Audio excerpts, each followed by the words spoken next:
It's Tuesday, and you know what that means. It's time for Power Bombed in the Pit. We're two tag team partners who love loud music, comedy, art, but most of all, we love the people who do all those things and love pro wrestling.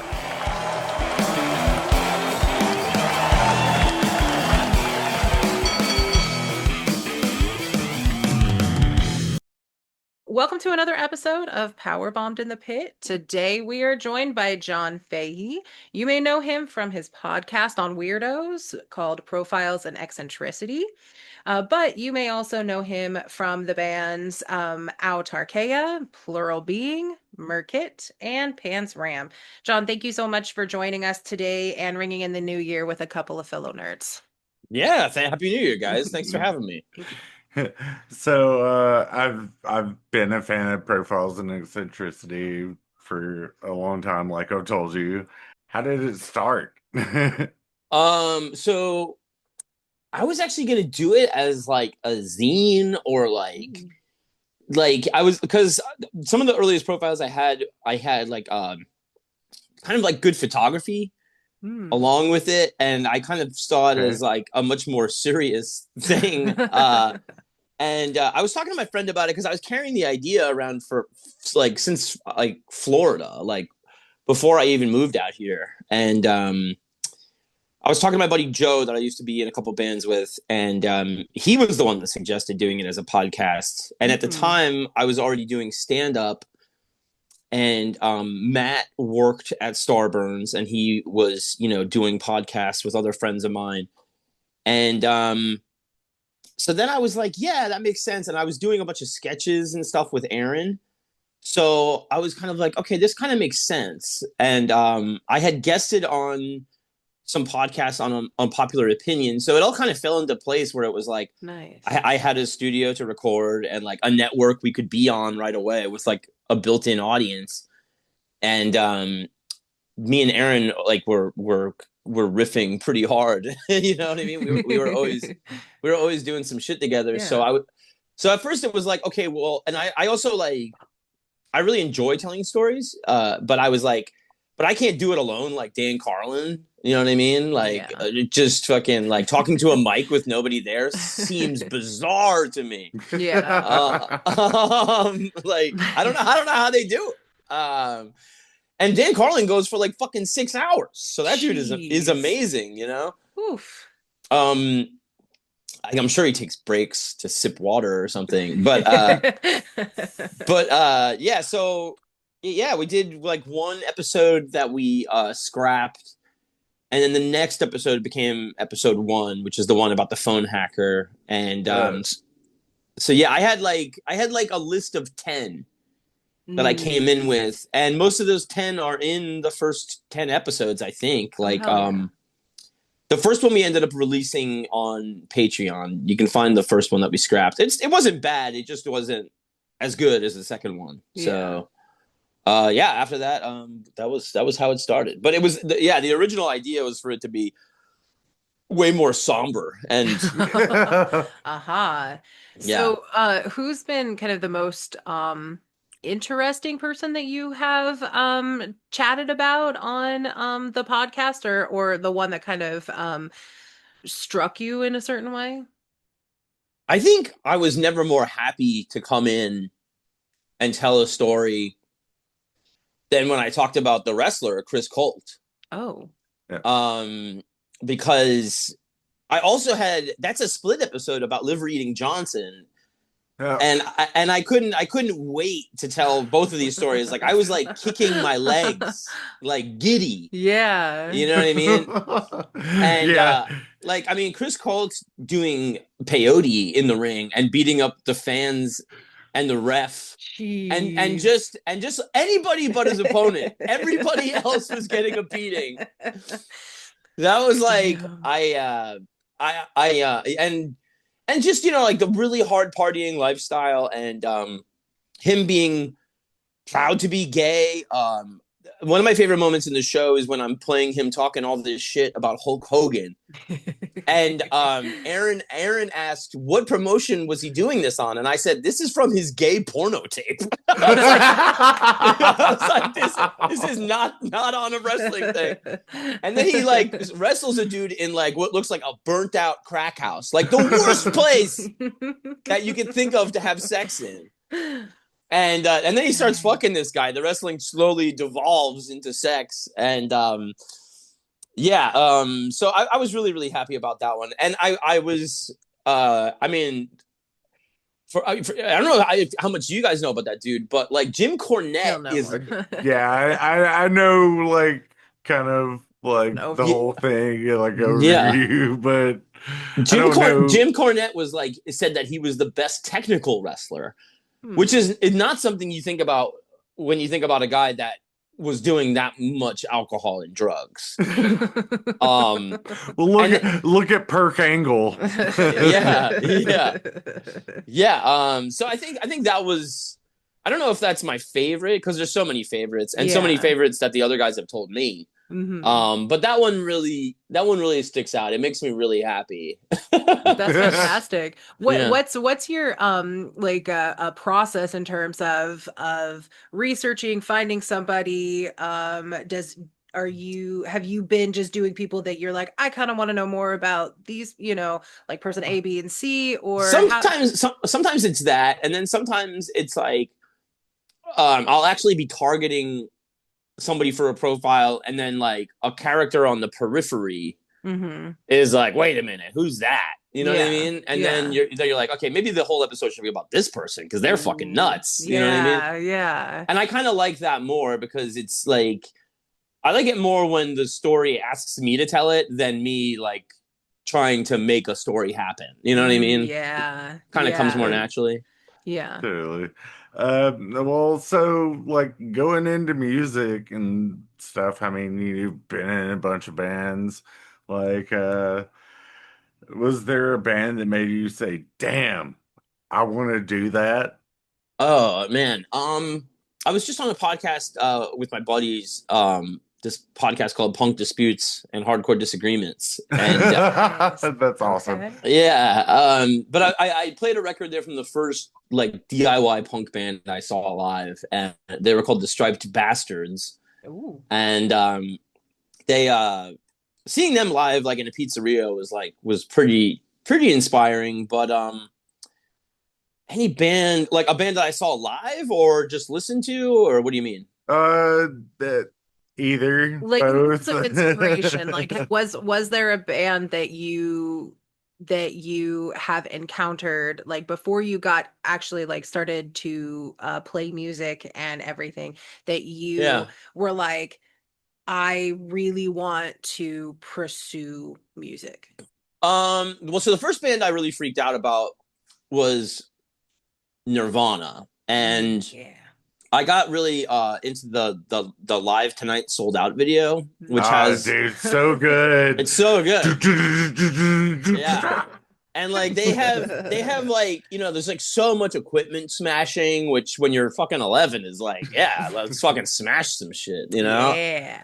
And it's funny too because like, after like the whole suicide thing, like a lot of people like think of them as like a sad band, and you go like, well, no, that's like Nirvana was a fun band. Yeah, you know what I mean? Yeah. And like I leaned towards the noisier stuff, like like Radio Friendly Unit Shifter and like all those songs where they kind of just end with a jam, and the song they played when they smashed everything, Endless Nameless, is like the hidden track on Nevermind. That's like just it's so aggressive, and they kind of capture that thing that other bands inspired me. Like there's something that they have that they got from the Sex Pistols that the Sex Pistols got from the Stooges, which is like sounding like it could all fall apart, like it's out of control. You know what I mean? Yeah. That sound really like it's barely hanging together. You know what I mean?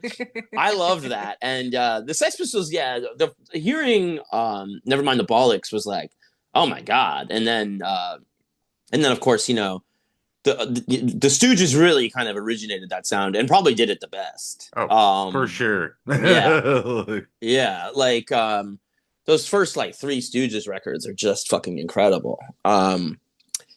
So yeah, I think it was probably that made me really want to do it. I was lucky too. My mom, really kind of helped me get into stuff. Like when I was really like zoning in on Nirvana, like I heard that Nevermind was kind of a homage to like Nevermind the Bollocks, and then my mom was like, "Oh, you should check out this movie, Sid and Nancy." And then I was like, No, "Okay, yeah, awesome.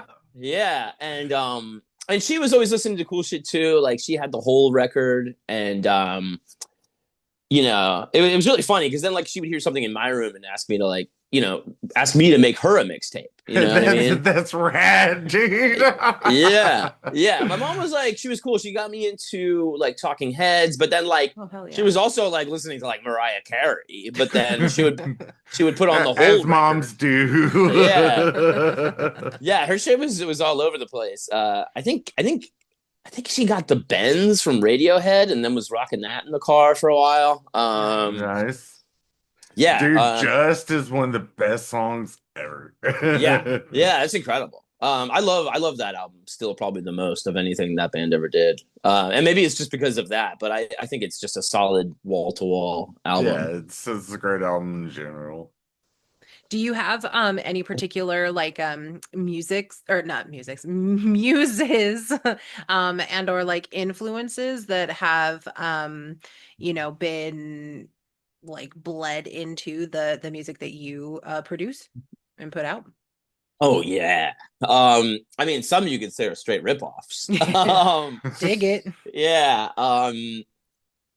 There was a band I ripped off. There was two bands I ripped off on one song that I did with Merkit, where I was like, the verse is ripped off from this band I'm wearing the shirt of called Celebrity Murders, and then the chorus was ripped off from a grind band called Forced Tumor.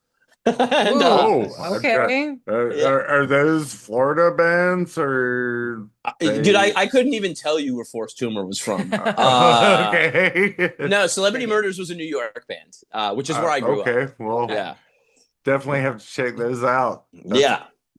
But yeah, it can be all kinds of stuff too. Like, I got like into like older New York hardcore that had like there's like a sweet spot where it's not quite in full like beatdown territory, but it's still got some swing to it. Yeah. And I definitely would write a lot of my breakdowns. Yeah, like you would see some people in Madball shirts that were like, "Oh, okay," you know what I mean?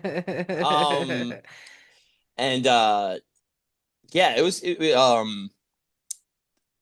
yeah, I think it's kind of all over the place. Plural Being is a band I actually only played in once. I just wrote a song for them. Okay. Yeah, but that song it's called No Life Hack, and it was like first Trump administration, and I was in the shower and I was like, I got this riff in my head, and it was kind of not my style. It was kind of like something that was like more like a band like Fucked Up would do or something.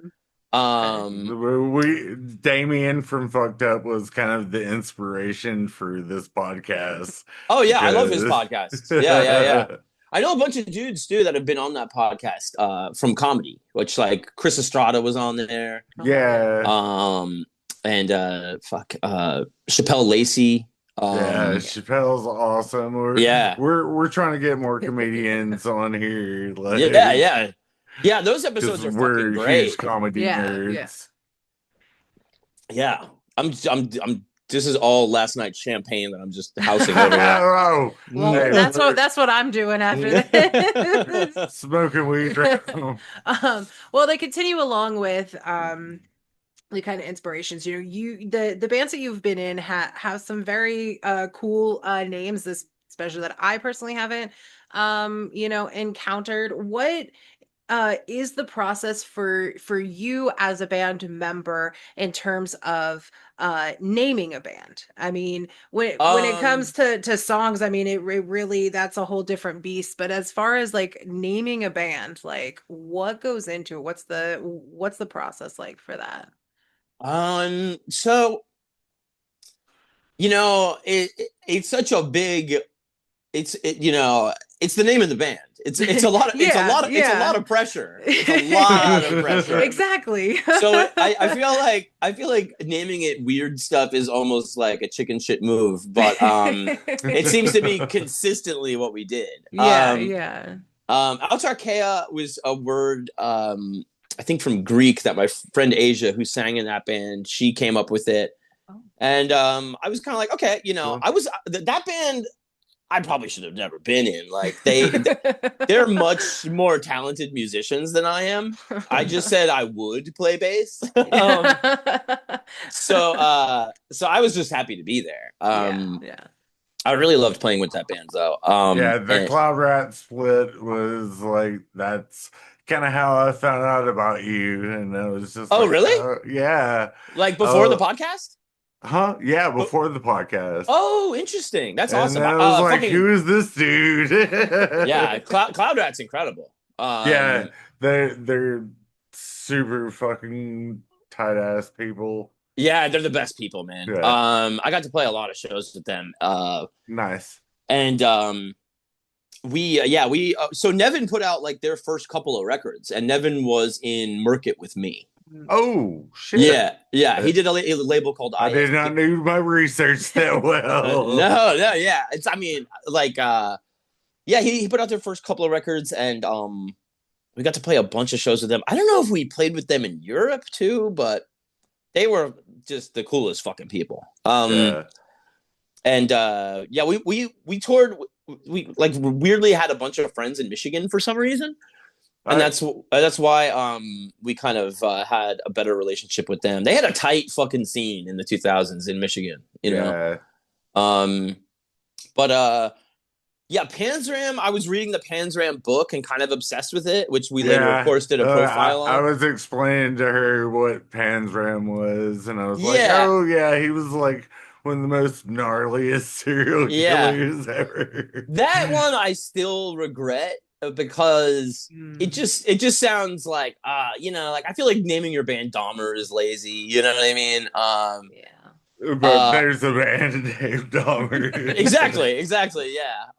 The better Dahmer band with the better name is Apartment 213. Yeah. Dude. Yeah. Okay, so I was literally just talking about that dude's all Jesus-y now. And I'm like, what? Oh, really? Yeah. And I'm supposed to see them soon. I was really looking forward to it. Yeah, he's all about the Lord and Savior Jesus Christ. And he's into a thing called scrogging, which is like skating and jogging at the same time. Wow. Just seems like an accident waiting to happen. I'm a huge fan of Cleveland hardcore. Like Integrity is like one of my favorite bands ever. Awesome. And then when I found that out, I was like, wait, what? Yeah. Well, that doesn't make any sense. They also had songs that were like very like sympathetic to Dahmer's like loneliness and stuff. Like they got into it in a way that was like really cool. For sure. It was it was nuanced. It wasn't just like, isn't this messed up? You know what I mean?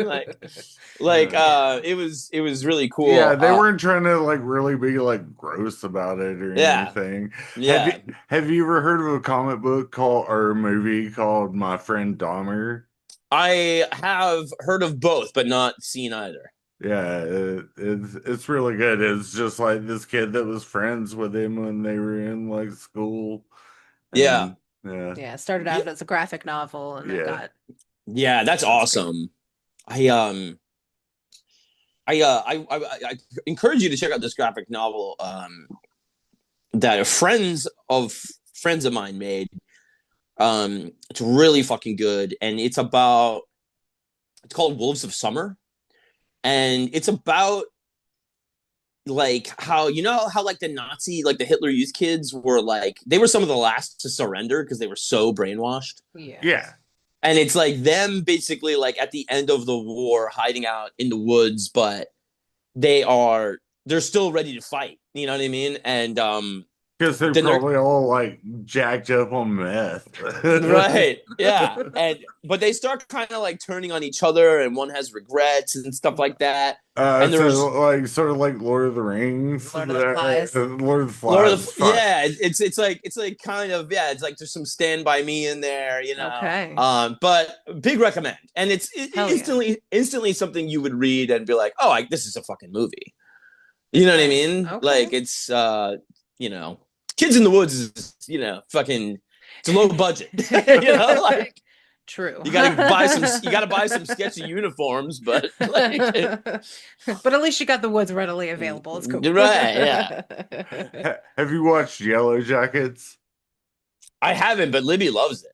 Oh, Yeah, it's really good. It's really good. It's pretty much just like a female version of that.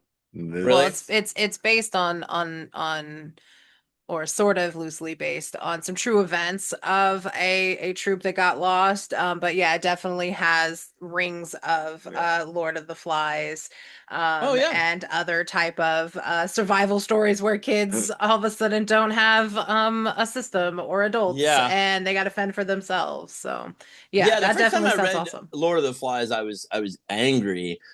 Because I was just like, why can't they be cool?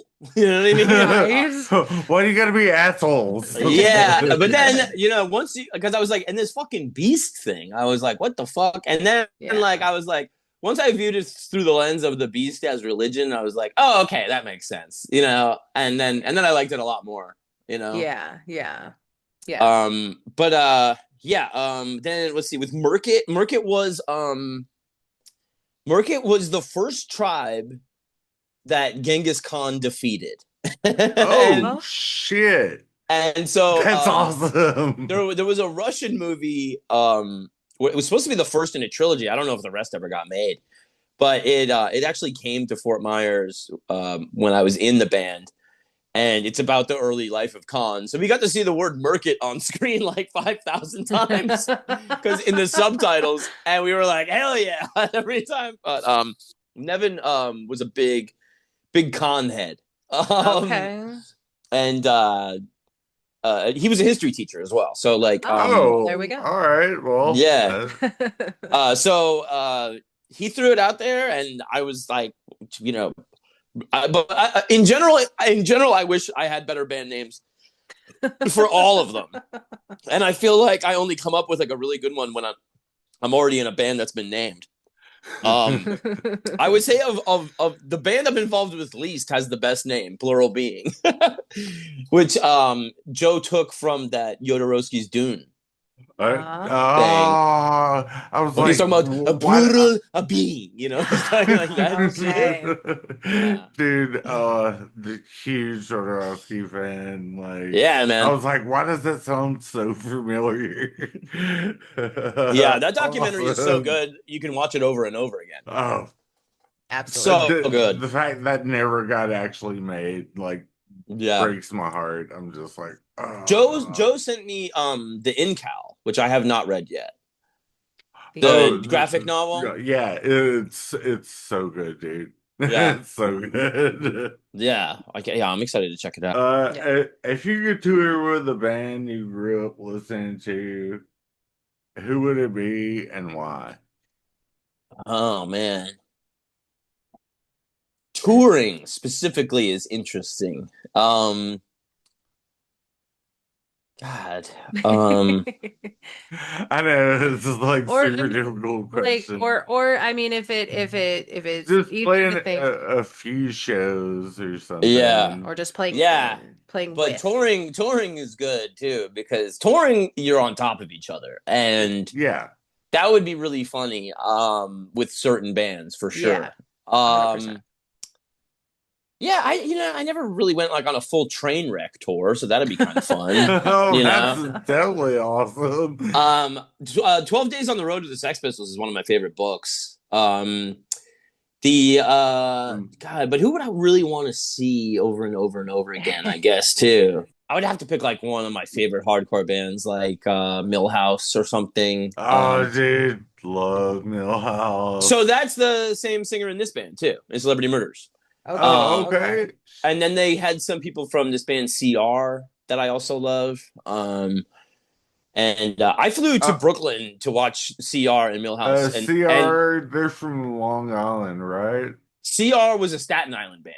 Staten Island. Yeah.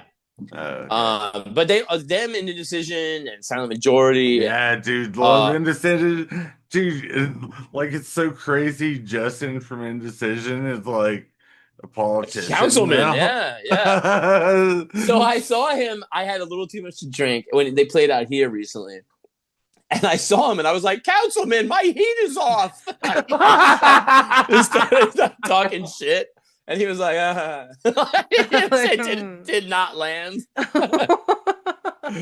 Oh, that's great, dude. Oh my goodness. That is hilarious. We definitely have the same sense of humor. Yeah, but I did talk to Rachel at that show quite a bit, and that was my first time meeting her, and I was really fangirling out because she was into some like the generation before hardcore bands that I was interested in, like this band called Yuppicide. Amazing band. I've heard the name, I've never actually listened to it. That's a fucking good band name. Yuppicide? That's a fucking killer band name. Yeah.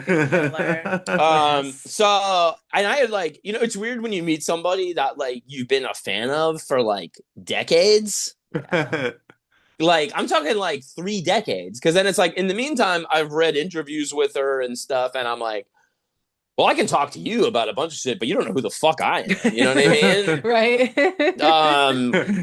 You like dogs? I like dogs. Yeah, she does like dogs. Yeah, because they did that band Caninus. Remember that? Yeah. And I think she works for like a pit bull rescue or something too. Yeah, well, she's out here now. She's in the OC. Okay. Yeah, that's right. Shit. So when I saw Indecision in Brooklyn, she wasn't there, but she did play this one because they were doing a benefit for the guy from Unbroken out here. Yeah, it was dope to talk to her. I just like, again, had too much to drink, so I was talking about Long Island hardcore for too long. Because it's the shit I grew up with, so. You need to have some drinks. And we will talk about all of Long Island. Well, you can probably teach me about Cleveland hardcore. Oh. Yeah. Because, I mean, I know, like... I like... Is H100s, is that a Cleveland band? I think so. Nine Shocks is a Cleveland band, right? Nine Shocks, Golden Soleil, Gordon Soleil motherfuckers. Oh, yes. They're, totally. I was afraid to go there for a long time. Because I heard too many stories about, like, cinder blocks in the pit and stuff. And I was like, what the fuck? Shit, yeah, dude. Yeah. Like, when I finally got to see Integrity for the first time, I was talking to Twid, and I was like, so what part of these stories are true? Right. And he's like, oh yeah, pretty much all of them. I'm like, yeah. Is Ringworm also from there? Yeah. Okay. So we finally went, and it was one of the best shows I ever played, just because of the venue. Yeah. Which was Now That's Class. Yeah. Do you know that place? Yeah. Oh my god! So they were projecting like fucked up videos on the wall. They had Mad Dog 2020 for sale behind the bar. Oh god! They had fucking brain bombs on the jukebox. Yes. And I was like, brain bombs. And they had a skate ramp where the bands played. And I was like, this is the fucking coolest place I've ever seen in my life. But yeah, I think because like One Life Crew was from there, but I was straight up intimidated to go to Cleveland for a long time. We were talking about touring and stuff. What would be, and this include any like bands that aren't together anymore or current bands, uh, what would be your dream show? In other words, if you could create a show with two openers and a headliner, who would play? Two openers and a headliner. Great stuff. The possibilities endless. God, man. Shit. I was really a big fan of this guy from British Columbia, who was in a bunch of he was in a band called M Blanket, and he was in a band called Ache Our Credo, and he was in a band called Daddy's Hands, and he was just a great songwriter. And they had this girl in Daddy's Hands and Ache Our Credo that sounded like a child. And it was really weird stuff. A lot of the recordings are very lo-fi, but the songs are fucking beautiful. I would pick one of those bands. He died. She overdosed. He died like in an unsolved hit and run. What? Yeah, I heard there was general weird vibes around that crew.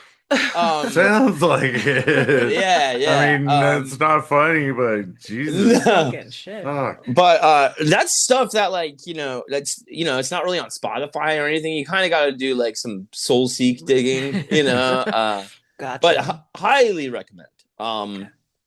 And he was in it's one of those things too where, like, the one emo band he did I'm not even thinking of because I didn't like them as much, but it's like real emo, you know what I mean? Like, it was like smashing your face on the floor emo. it was like, very 96 emo, and it was like, because that band is an emo band, that's the one that's easier to access than the rest, because people dig through that shit, and it might be the only one that's on Spotify. Okay. I'm not thinking of it, but if you search M Blanket or Daddy's Hands or one of those, I think that band also comes up. Okay. Otherwise, God, man, I would, I love No Warning. Oh, dude, I love No Warning. Love those guys so much. I saw them here, and I got a black eye. My friend who I hadn't talked to in forever, like, he would close down the bar and just play No Warning. He was in a band that used to play with them, and me and him would bro out over No Warning super hard. And then I hadn't talked to him like in a year, and I was like, "Did you hear they're playing tonight?" And he was like, "Yeah, dude." He goes, "You're on the list." And I was like, awesome, dude. And but he was like working as an alcohol rep, and he had to go to a bar after this to work. Damn. So I was like shielding him from a lot of the violence, and I ended up getting fucking clobbered. By 18 concussions by a gigantic man. Like, no. but I had the most fun. There's really stupid pictures taken of me, because I'm always right up front. You know what I mean? I still get pretty crazy at a good hardcore show.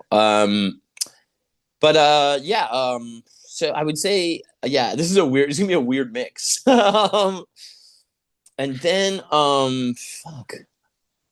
man, I would say, so it's gonna be Daddy's Hands, No Warning, and like, it's gonna be the weirdest show ever.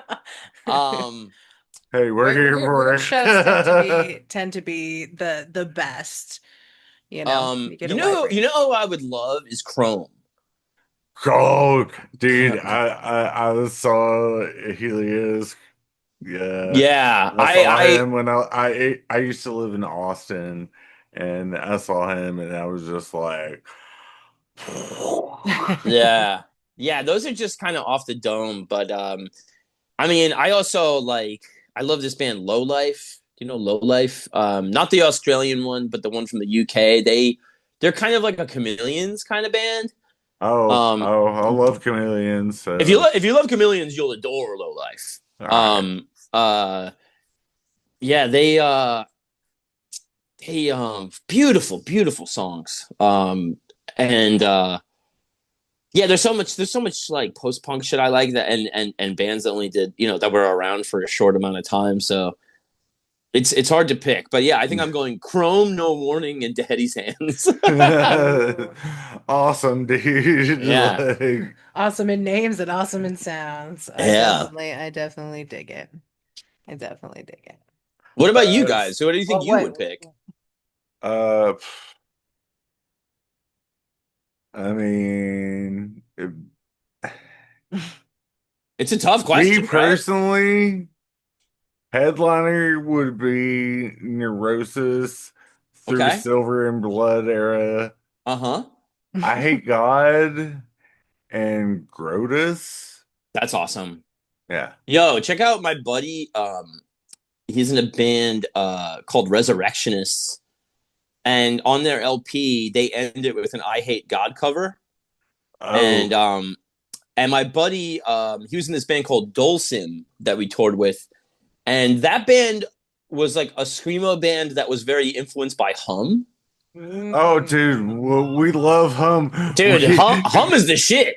Dude, so, me and her, we got to go see Matt Talbot do a solo show. Like, he didn't do any Hum songs. Yeah. But it was in a karate dojo. Hell yeah. So here we are, we're just sitting on the Yeah, concrete. we're just sitting a bunch of middle-aged people. Oh, it'd be better if you were sitting on pads. Oh God, that would have been amazing. Like tumble mats. Just concrete. This dojo didn't have any padding. I can only imagine what these people training for stuff felt. I'm gonna see Hum in May. Oh, Yeah. Oh, are you going to Chicago? No, it's out here. Oh, Yeah. like down in Southern California. In LA, yeah. Oh, okay. Yeah. oh yeah. shit! Where at? I can't remember what venue it's at. Yeah, it's one of the big theaters, like the Regent or something. Okay, well, yeah, dude. Is it just a one-off show, or are they doing? I more? think they're probably doing like New York, Chicago, LA, Gotcha. or something. The kind of Yeah. big. Yeah. All But yeah, I can't wait. It'll be my first time. My friends have seen them before. I have not seen them. I can't wait. When that album came out in 2020, dude, because I have like you know when you have like Hum friends, like I talked to people I hadn't talked to in years, and because I was like, yo, there's a new album, and they were like, no, and I was like, it's out. Like, I was like, it came. Yes, and it's so heavy. It's incredible, dude. It's such a fucking good record. Like, I mean, my favorite song from them is actually the hidden track on Electra 2000. Dude. That song Diffuse. When it kicks, man, it's just like it's incredible. Little Dipper is mine. Like Little Dipper's amazing, yeah. My just buddy told me. My when buddy that told first me. yeah. My buddy told me he started playing along to that while on acid one time. Oh shit! And then his mom came in, and he's still playing it. He was playing along to it. Yeah. And he goes, my mom came in, he goes, the record had ended long ago. He goes, I'm still playing Little Dipper.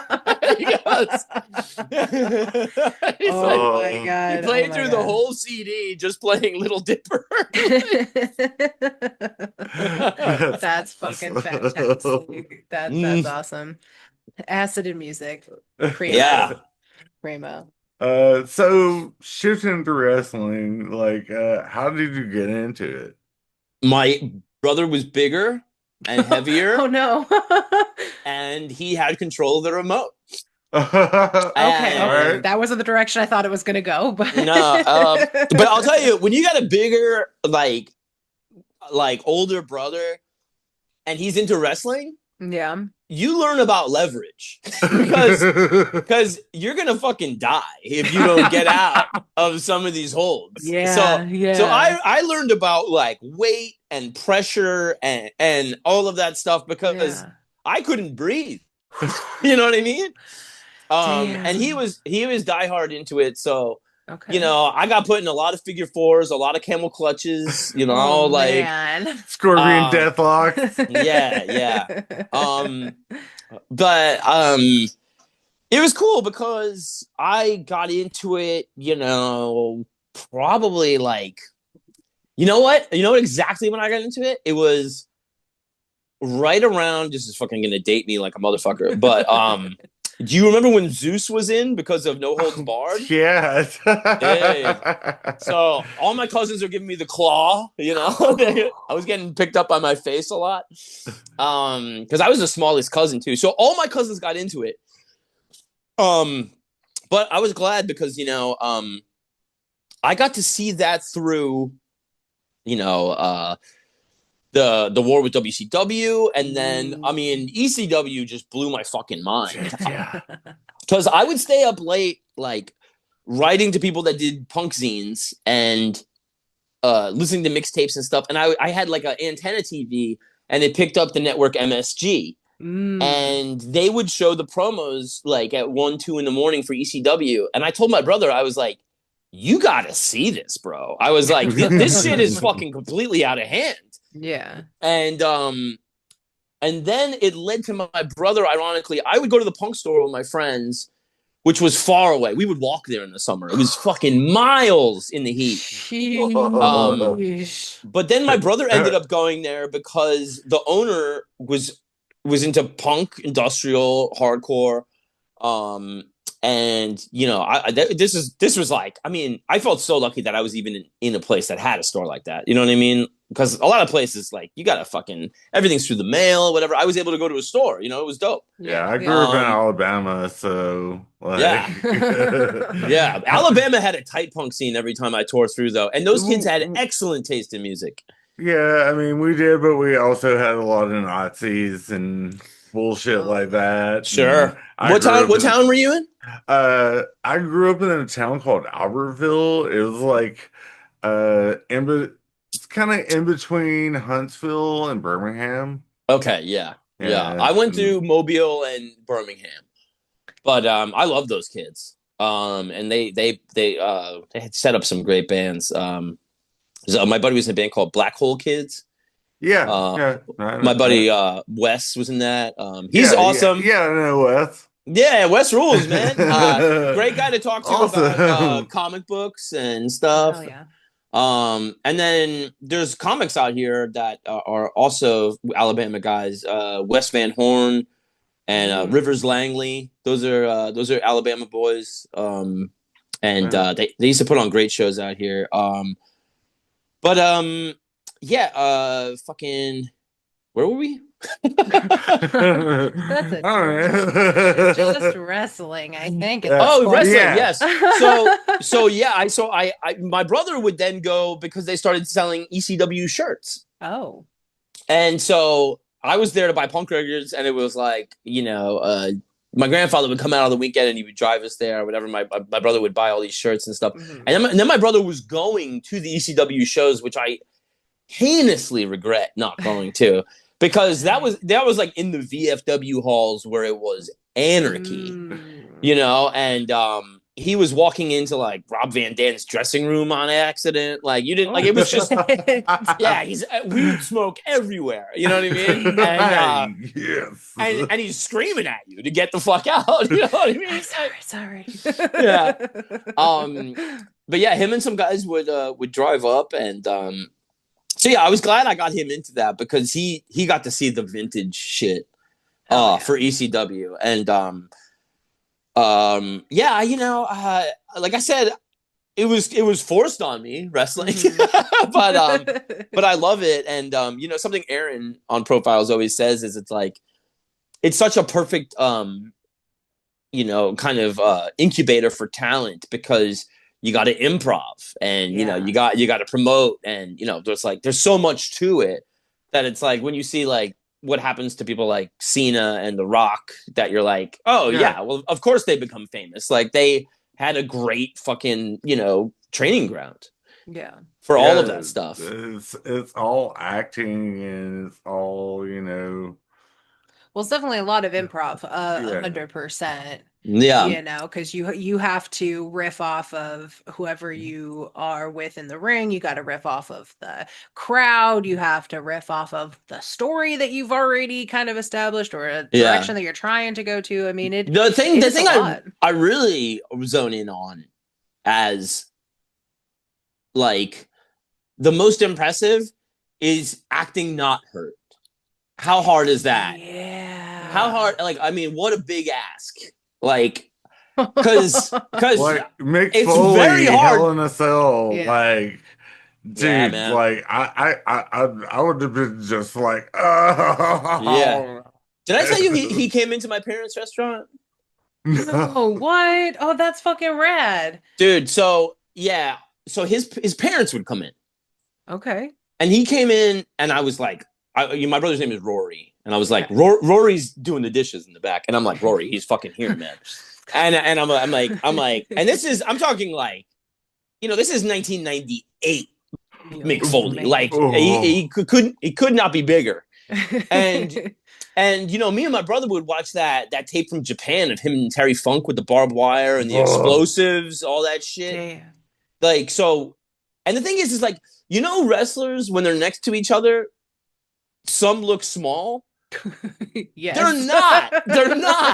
Like he was still like I was like, I don't know if this chair will support him, which he is, you know, man. and he's still like, but when you're next to the Big Show, everybody looks dinky. You know what I'm saying? Right, because it's Big Show. So like, you know, his head was still like, you know, not far from the ceiling. Like he was tall, he was wide. They're all incredibly nice people. None of us had the balls to say anything, but I'm sure he would have been the sweetest guy in the world. You know what I mean? Yeah.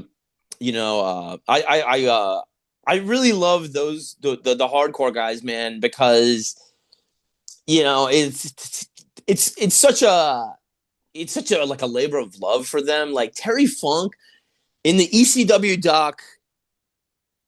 There was two that came out. You know, there was like a rival one to the officially sanctioned WWE one.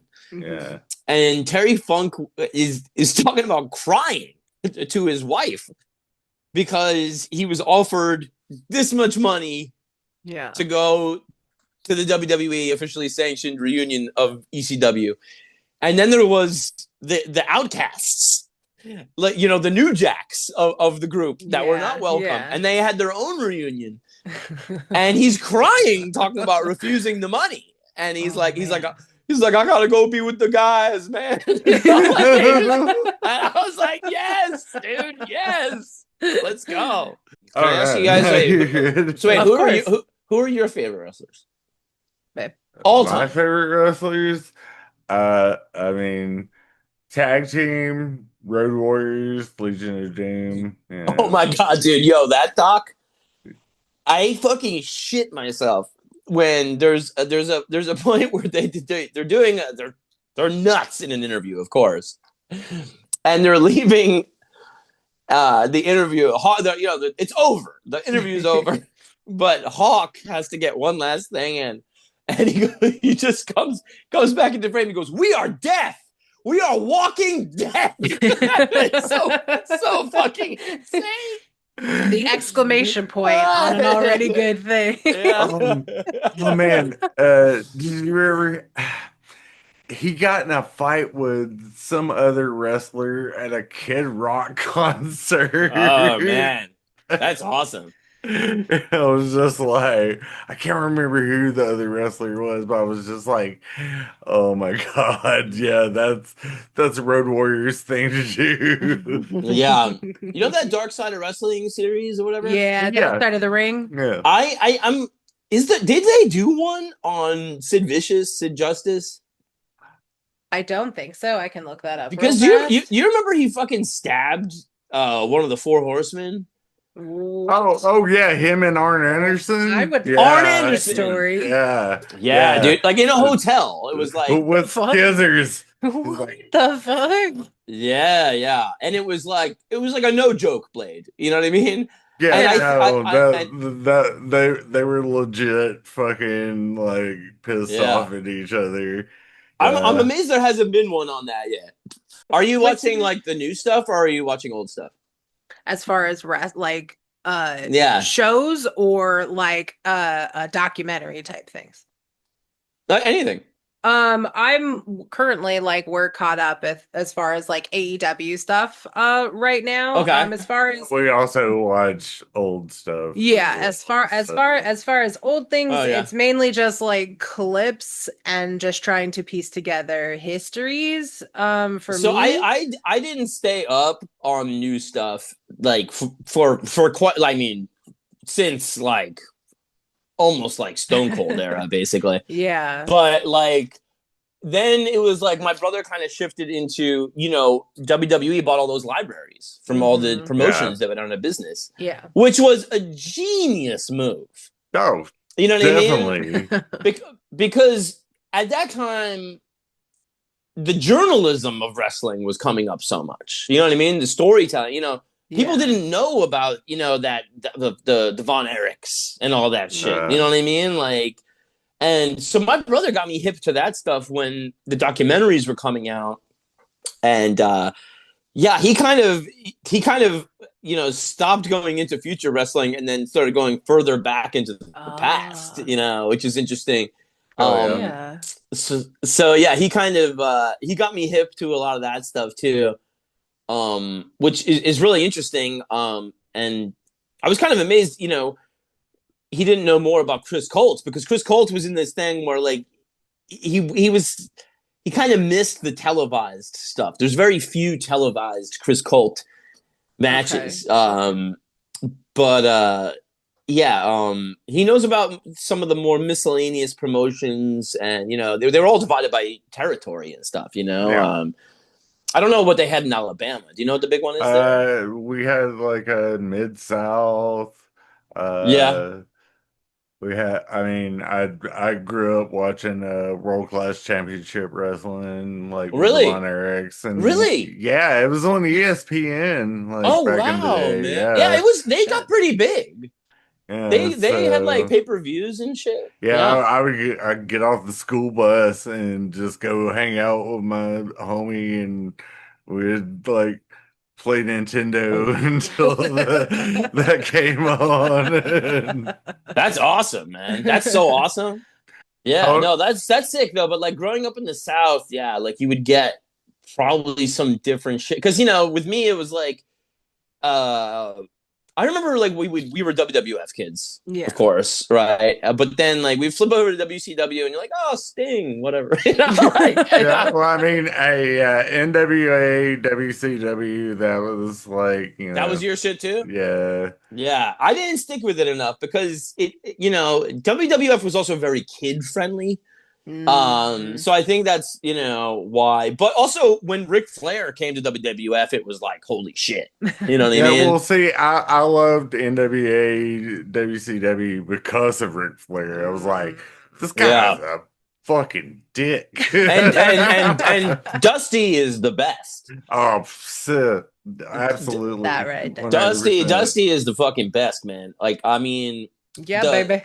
the fucking the fucking shirt that says "son of a plumber" is so funny.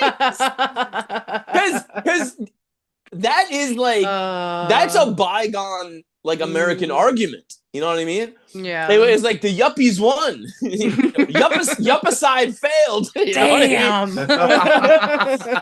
mean? Because you had a guy that was talking about the working man, and he was the face. The heel was the yuppie.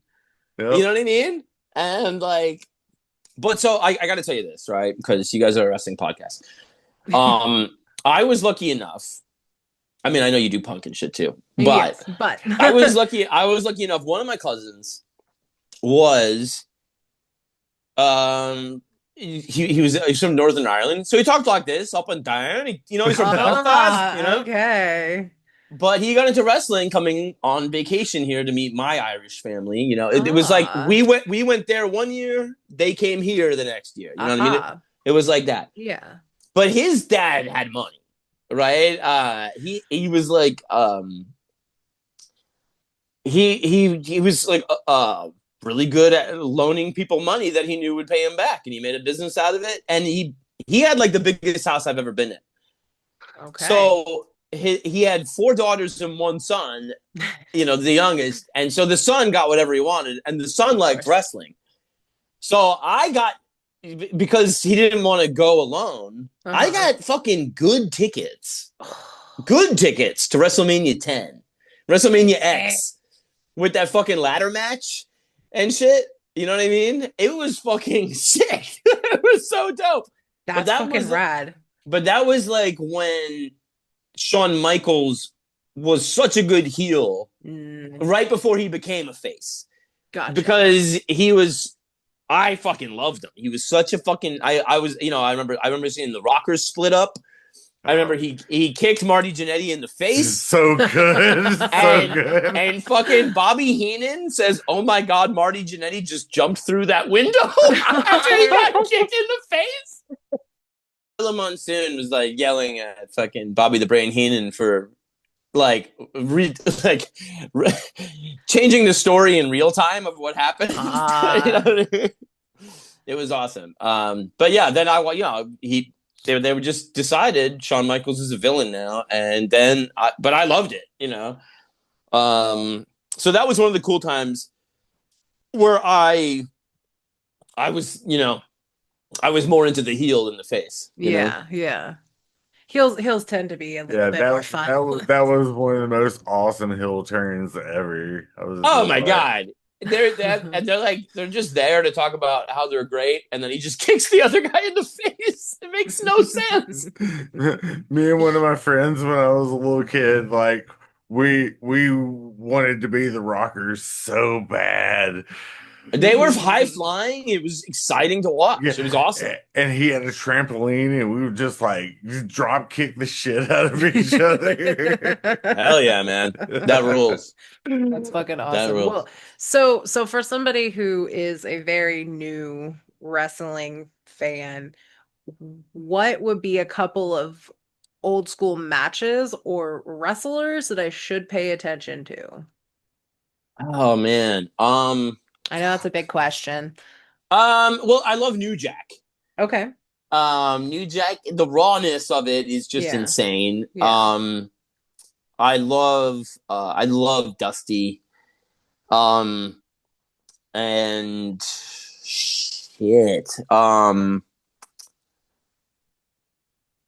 I mean, like when you look at the ECW roster, it's hard to even choose one because it's like, so much there. Sandman is fucking incredible. Sabu is incredible. The Dudleys, I mean, I would say just watch all of ECW. Okay. Okay. Shit. I've shown her some of it. She's got a pretty good idea of how gnarly that shit was back in the day. Yeah, and that Japanese match I talked about was fucking I've showed her Mick Foley and Terry Funk. Yeah, I've showed her. Yeah, it's incredible. Like FMW stuff. Have you ever heard of a band called Unholy 2? No. Oh, check them out. They're just like if you like Brain Bombs, then you'll love them. But they're all like pro wrestling themed. And they us when I lived in Austin, the first time I saw them play, they had FMW going on behind them. Oh, that was while they played, and I was just that rules. Yeah, this is so sick. I mean, Spaz was so into wrestling, which was dope. Yeah, I fucking love Spaz. Yeah, me too, man. Yeah, the power violence stuff is just. I mean, that yeah, man, dude, I was fucking so excited to see Apartment 213.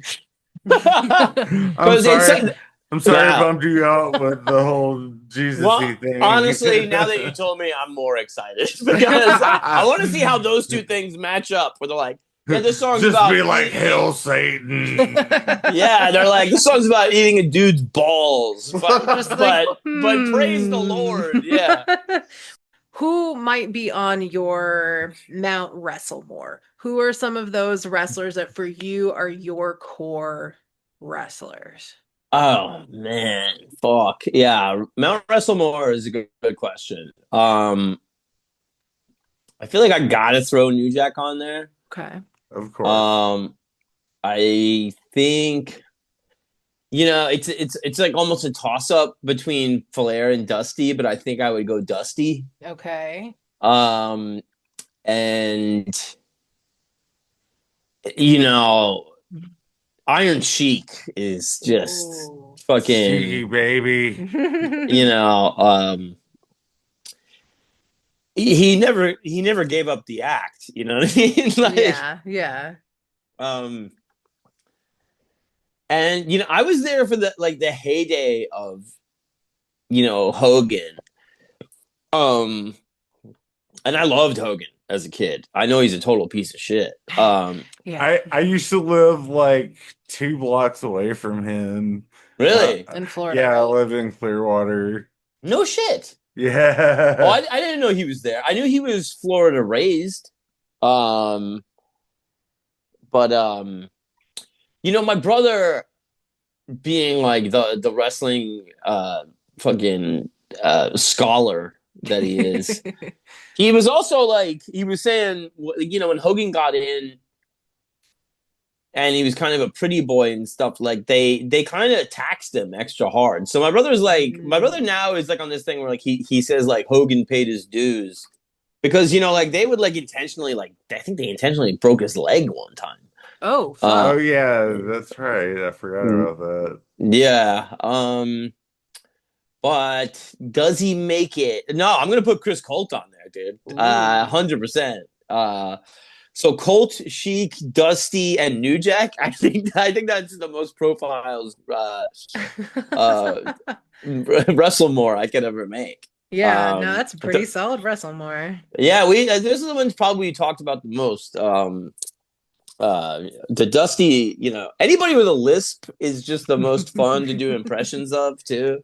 Yeah. So like, when he says that I've dined with kings and queens and I've eaten pork and beans, shit like that. You know what I mean? That's like, That's fucking awesome. And maybe the last working class centric wrestler. I mean, Stone Cold. Stone Cold, yeah, Stone Cold for sure. No, that's a good point. I mean, the whole thing about him, which even Vince McMahon said, was like, who doesn't want to beat up the boss? And that was the gimmick. Yeah. And I mean, him just doing the anti-Jesus like rip on Jake the Snake. yeah, but I have a hang up with Stone Cold that I felt like a lot of his gimmick was stolen from Sandman, in my opinion. And I mean, that kind of assholery kind of attitude, or they kind coming of like in I and bet him. chugging the beers and stuff. Okay, yeah. Sandman would smoke cigarettes too, which kicks it up a notch. You know what I mean? Like, I'm gonna go out here and do all this physical activity, but first I need my smoke and my beer. Yeah. And Sandman was super tight with New Jack. Yeah. He was but yeah, Sandman, it was like, I remember like there was anticipation in ECW before Sandman would come out because they're like, all right, we know on the way to the ring he's probably gonna fucking slam 4 beers on the way to the ring. You know what I mean? Always so. Sorry. But yeah, it was like, oh, here we go. And WWF at the time, it was like they were, they had been seeing.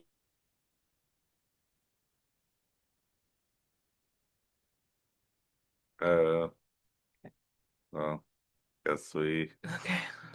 If you can hear us, John, it froze again, so just give it a second. There we go. Oh, okay. We're good? Okay. Yes, we're good. What was I saying? You had just Talking started the about story. Sandman. So yeah, so like me feeling like Stone Cold kind of took the gimmick was also like I sort of resented WWF in a way because it was like it was they took the extreme thing from ECW and then they were poaching all the wrestlers and so was WCW Yeah. until that company became nothing. Yeah. So I kind of resented that. So the extreme era of WWE, I was like, I was like, well, now you're just playing catch up, Yeah. And Ted Turner and Vince McMahon had so much money to play with that they could just take all these guys and then not do anything with them. You know what I mean? Just to and have ECW them. at least, just that, yeah, just to diminish the competition. So I kind of resented that, and that's why I didn't like the extreme era because they were coming out of having Doink the Clown and like being too kid friendly. And then they suddenly were like, no, we're hardcore. And you're like, no, you're not. Come on, dude. Don't try to feed me that. But can you guys tell me anything that like you think is really good in current wrestling that I should know about? Darby Allin, Yeah, I would definitely say Darby. Danhausen, most definitely. If you like spooky characters, Danhausen is definitely. Danhausen is essentially if Conan O'Brien was like an undead talk show host. Oh, that's funny. Yeah, That's yeah. funny. He usually carries some teeth with him. Yeah, he has like a jar of teeth that he carries around. That's cool. Yeah, I was around for the whole come up of the Undertaker, and even though I'm personally into spooky shit, I didn't really love the gimmick. I loved Paul Bearer. Paul Bearer is definitely a really cool manager slash just kind of side. And he had the neck fat shaking in every promo. But I said to my brother, I was like, he's always been at the top in WWE. I was like, what is it about the Undertaker? And my brother explained to me, he was like, there was never anybody that was that big that was that acrobatic. Yeah. And I was like, yeah, I get it, because he's like fucking 6'20", you know what I mean? Exactly. And he's doing the top rope shit, and you know what I mean. He's fucking going off. Yeah. But it's kind of a shame that he was not made to be a wrestler that talks, because when you hear him in interviews, he's the best. Like he rules, and he seems like a great guy. He's a little bit MAGA, but yeah. Oh, is he? I didn't know that. Yeah. Really? Yeah. Man, you just ruined all sorts of things. I know. That's all I do. I just ruin things. Well, yeah. You see, make America Graves again. Ooh, there we go. Yeah, that's what I can stand. The Undertaker. That was great. Yeah. Well, so continuing with like gimmicks, and everything, there's been some really good ones. Like for you particularly, what gimmicks are you more drawn to? Like I love gimmicks. Just gimmicks in general. I love gimmicks. Yeah. I love New Jack pushing the shopping cart full of trash that he's gonna use in the match. That's fucking rad. I love it. I love managers. Okay. Managers are just comedy, and they're chaos. Sensational Sherry was fucking amazing. R.I.P. Mr. Fuji with the cane. The cane on an ankle. Just like a cane that pulls a foot. It's the perfect gimmick for a manager. A perfect way to tip the scales. There we go. You just pull somebody's leg. You know what I mean? Yeah. Bobby Heenan was such a colorful commentator. And he had a thing they talked about it, and I think in his documentary, where like they would get the weasel chant going, and Weasel. he would like kind of react to it like in this like, oh no, it's happening way that would incite the crowd even more. And then the fucking chant was fucking deafening, you know what I mean? But he knew how to play it up. Yeah. You know, and God, I mean, I love a manager gimmick. You know, they're not in the ring. Yeah. But they can fuck it up. And you're like, why is this guy here? You know what I mean? Just to cause the chaos. You know? He's just to cause chaos. And it's the best. It's so funny because like what they were doing with commentary was like Jerry the King Lawler. It was a continuation of what they were doing with, I remember, wrestling, me finding out that Vince McMahon owned WWF. Shocking.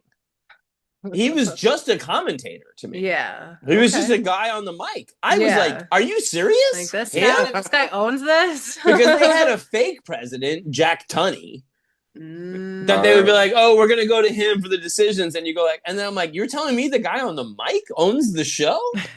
I was like, I had no fucking idea. Yeah. So, it was, but they were doing a thing that became cable politics TV, which was you had the heel guy and the face guy, and then it became, left and right. You know what I mean? But the heel guys always had the funniest lines. Jerry Lawler and Bobby Heenan always had the funniest lines. The guy, Gorilla Monsoon and Vince McMahon before he came out as the owner. That was, they were the straight man. I remember shows where like the internet had come out and people were like, oh no, actually Vince McMahon owns the whole thing. And then they were doing wrestling shows on WWE where they would actually acknowledge that Vince McMahon was the owner for the first time. And I was like, oh God, this is so fucking weird. Like it was, and then he became the owner in like a fucking extra way, definitely extra way. Most definitely. Did you watch the doc on him? We did. Yeah. It's so crazy that it was like supposed to be a beautiful tribute and then the shit hits the fan. You know what I mean? Because you see the Rock is giving these glowing praises and stuff. And then right. Yeah. I don't think that's gonna go down the way you think it's going. Wasn't it like the last like part of that documentary where during the filming he actually found out that he leaves. He leaves. Okay, because I was just like shit. Like I knew about like all the 80s like ring boy stuff and everything. I was like, if they don't like touch on this, then But Laura Crawford, who's really into wrestling that we have on the show sometimes, she was the one that really let me know that his stepdad like heinously abused him. Vince? Yeah. Oh. Fuck. So his dad, he came back to later in life that owned WWF. Yeah. And he was estranged from him, like, but he got out of this really abusive stepdad thing. But yeah, I mean, I'm not saying it forgives his crimes, but it should be factored into the conversation. He was really badly abused. Damn. Oh, that sucks to hear. Yeah. I had no idea. Sorry, I'm bumming everybody. No, it's all part of it. Thank you for dropping some knowledge on us that we didn't know about. Yeah. It's as bad as it sucks. So we'll close one final question. What would be your dream match main event? Like, again, living or dead, who would you absolutely love to see go against each other in any sort of match? Really good question. It's got to be something like, well, I got to have Chris Colton there. Okay. Um, and I think I would want it to be against New Jack. Ooh. Oh, I got to have two guys on the Mount Wrestlemore that go at each other because I can't think of two people who give less fucks. Like nothing to lose from day one, and let's see what goes on there. You know what I mean? I think that's a good one, and you know, New Jack being a brawler, and by the grace of God, Chris Colt being the most proficient technical wrestler. Yeah. But they both get high as fuck. they both are like avowed, committed. Yeah. Drug users. They just smoked 8 pounds of crack. Yeah. Right at it. New Jack, when he talks about all the fucking crimes he did, he's like, I was high. He's like, I was super high on coke. Well, okay, so that then actually brings up a little sub question to that. Would this just be just a straight match, or would you like to see them have any sort of stipulations like a death match or, something like that? I love a ladder match. I love a ladder match. I was telling you guys, I was so lucky to see that ladder match with Michaels and I think it was Razor Ramon. At WrestleMania 10. I think that was the bout. But it was, a cage match, especially in person, it just kind of limits your visibility. Yeah. You know what I mean? Yeah. If you got the cameras and you're watching it on TV, it's, that's it's a little better. different. Yeah, but a ladder match, it just adds a little more. And, the thing that's cool about those matches is like, you can't fake gravity. You know what I mean? That's very true, sir. So when something happens, you're going down. You know what exactly. I mean? You can't fake it. So I think a ladder match, Chris Colt and New Jack, man, that would be incredible. That sounds like that would definitely be a top for me if that were to have ever happened. Ever happened, obviously. Yeah. I bet New Jack would be really mad that he's gay. You know what I mean? Like, that'd be a whole thing. That would bring something extra to it. Yeah. So and Chris Colt would like that.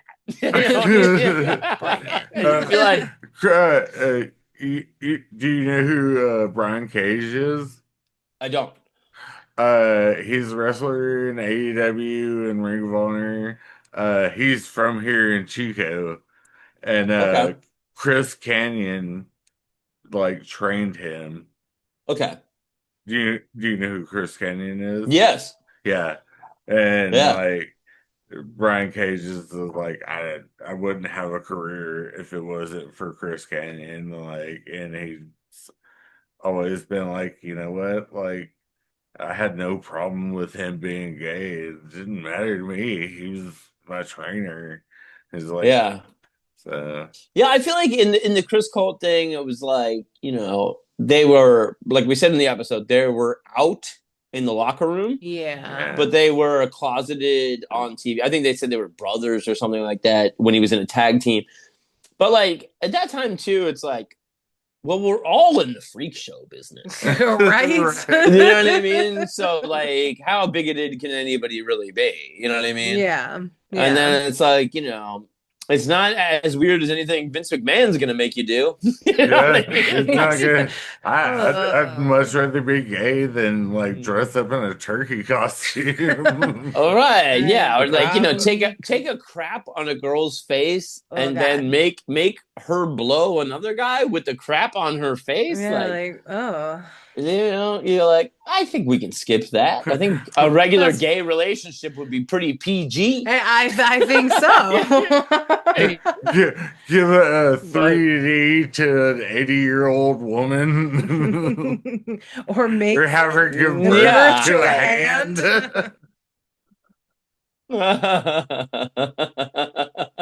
Oh man. Yeah. There's I a whole lot of stuff. I think yeah.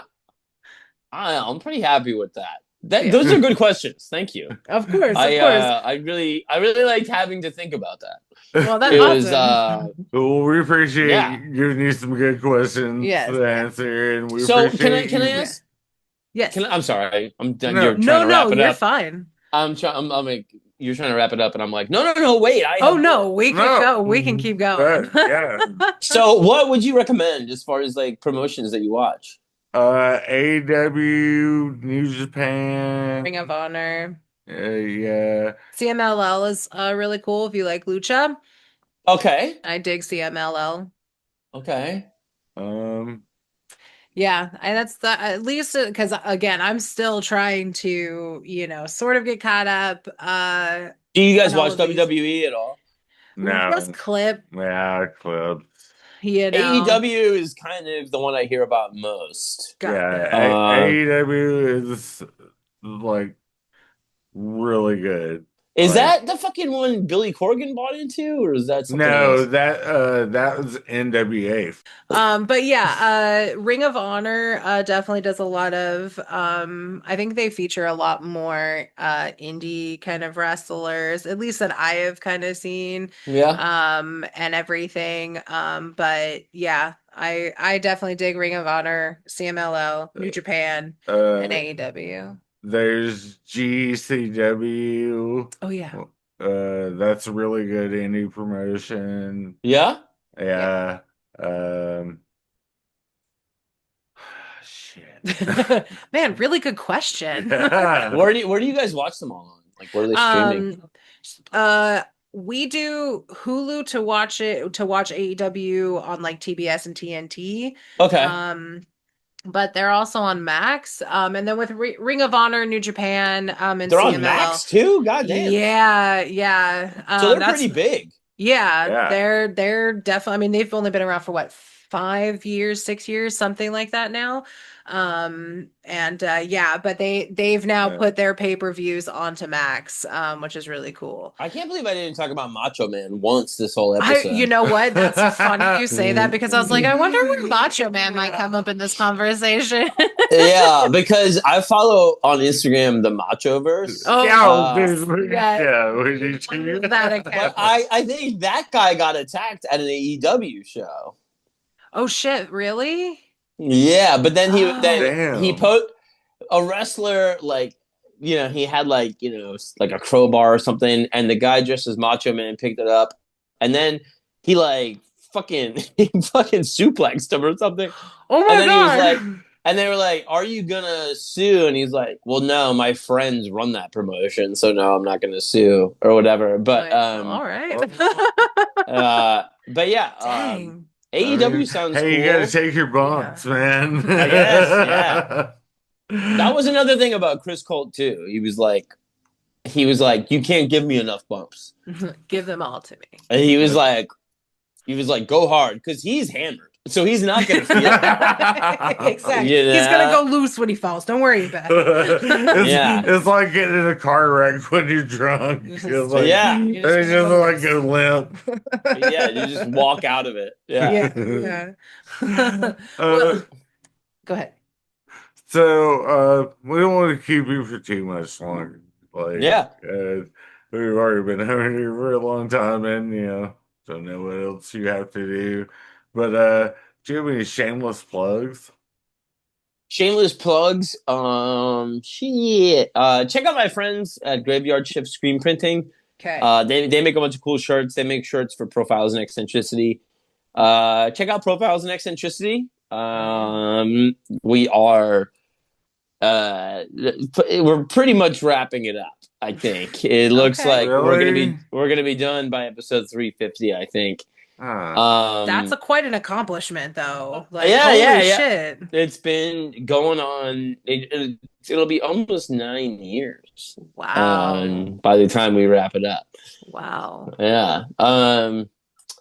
But we're gonna do other shows, new shows. Matt's gonna do a show. I'm gonna do a show. The Patreon will continue. with us together and us doing separate stuff. So Hell yeah. it's But thank you guys so much for having me. This is so much fun. Of course. And, No, and thank you I, for I, coming One on. of our favorite episodes that we've done. Really? And, yeah, dude. Oh, dude, thank you so like- much. I love the subject matter, and it's my wheelhouse. So Yeah. it's Definitely keep us like informed on like whatever other upcoming projects you have and stuff. So of course, yeah. You guys know about it. If you ever want me to come back, I would be more than happy to. So Oh, please, absolutely. 100%. yeah, Perfect. please. All right. Well, thank you so much, John. I hope you have an awesome rest of your week. Yes, And Happy New Year. Happy New And Year. Happy New Year. Happy New Year. I love you guys. Thank you so much for having me. Yeah, no, thank you for being on.